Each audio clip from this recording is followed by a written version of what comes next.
जैसा कि किसान भाइयों, आज मैं आपसे चर्चा करूंगी कि खरीफ का मौसम आने वाला है और जिसमें कि हम कई तरह की दलहनी और तिलहनी फसलें खरीफ में लगाते हैं, जिसमें से हमारी एक मुख्य फसल है मूंगफली, जो कि तिलहनी फसल है और भारत में इसका तिलहन में काफ़ी योगदान है।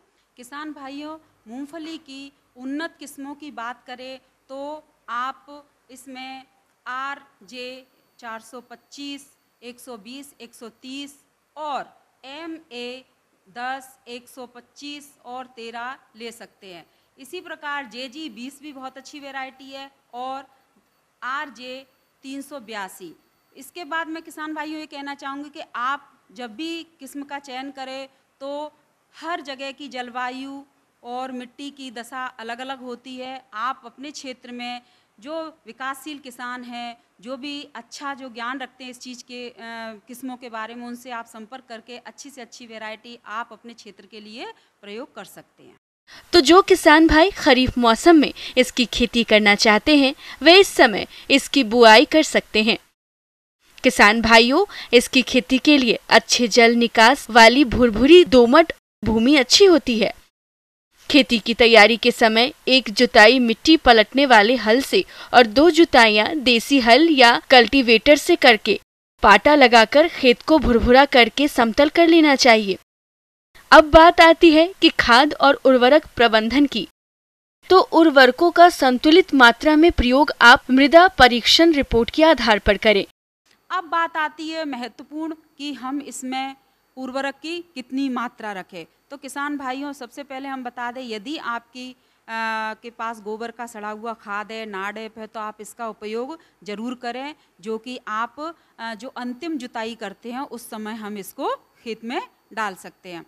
अब आती है बात NPK की। तो ये चूँकि तिलहनी फसल है, इसमें नाइट्रोजन की ज़्यादा आवश्यकता नहीं होती है, इसलिए हम इसका NPK का रेशियो 20-60-20 रखते हैं। मूंगफली में गंधक का विशेष महत्व है, जिसके लिए हम जिप्सम 250 किलोग्राम प्रति हेक्टेयर के हिसाब से अंतिम जुताई के समय डाल सकते हैं। जहाँ तक बीज दर की बात है तो इसकी झुमका किस्मों के लिए बीज की मात्रा 100 किलोग्राम प्रति हेक्टेयर, फैलने वाली किस्मों के लिए 80 किलोग्राम बीज प्रति हेक्टेयर आवश्यकता पड़ती है। बीजों को हमेशा किसी प्रमाणित संस्था से ही खरीदे। किसान भाइयों, फसल को कीट रोग से बचाने में बीजोपचार का भी महत्वपूर्ण योगदान होता है।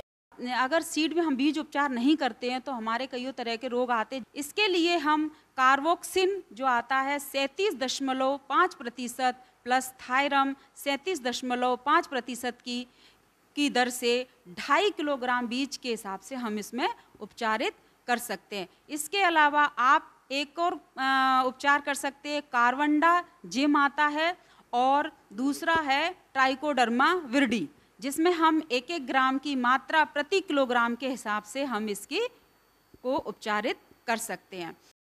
इसके बाद कीटनाशक दवा इमिडाक्लोपिड 6 मिलीलीटर प्रति किलोग्राम बीज की दर से उपचारित करें और इसके बाद राइजोबियम कल्चर 5 से 10 ग्राम प्रति किलोग्राम बीज के मान से शोधित कर लें, क्योंकि जैव उर्वरकों से उपचार करने से मूंगफली की उपज में 15 से 20% बढ़ोतरी की जा सकती है। किसान भाइयों, मूंगफली के बीजों की बुआई लाइनों में करें। किसान भाई, इसमें थोड़ा आप प्लांट टू प्लांट और रो टू रोड की ध्यान रखेंगे तो हमारा उत्पादन बहुत अच्छा होगा। इसमें हम पौधे कतार से कतार जो दूरी है वो 30 सेंटीमीटर और पौधे से पौधे 10 सेंटीमीटर आप रख सकते हैं। ये हमारी ये झुमका किस्म की जो होती हैं उनमें कतार से कतार 30 और प्लांट से प्लांट 10। अब अर्ध विस्तारित किस्में हैं, उसमें आप 45 से 15 सेंटीमीटर की दूरी रख सकते हैं। और किसान भाई, आप बीज की गहराई पर भी ध्यान दें। इसमें आप 3 से 5 सेंटीमीटर की गहराई पर आप बीज को बोएं। मूंगफली फसल को खरपतवारों से बचाने के लिए पेंडिमेथिलीन खरपतवार नाशी की 3.3 लीटर मात्रा को 700 से 800 लीटर पानी में घोलकर प्रति हेक्टेयर की दर से बुआई के 2 दिन के अंदर स्प्रे कर दें, जिससे खरपतवारों का जमाव नहीं होगा और फसल खरपतवार मुक्त रहकर बढ़वार अच्छी करेगी और ऐसे फसल से आगे चलकर किसान भाइयों को अच्छी उपज मिलेगी। किसान भाइयों, मैंने आपको जो भी जानकारी दी है, छोटी छोटी जो भी बातें बताई हैं, आप इसका विशेष ध्यान रखें और विशेष ध्यान रखकर आप मूंगफली की फसल से बहुत अच्छा उत्पादन ले सकते हैं, जो कि आपको काफ़ी लाभप्रद होगा।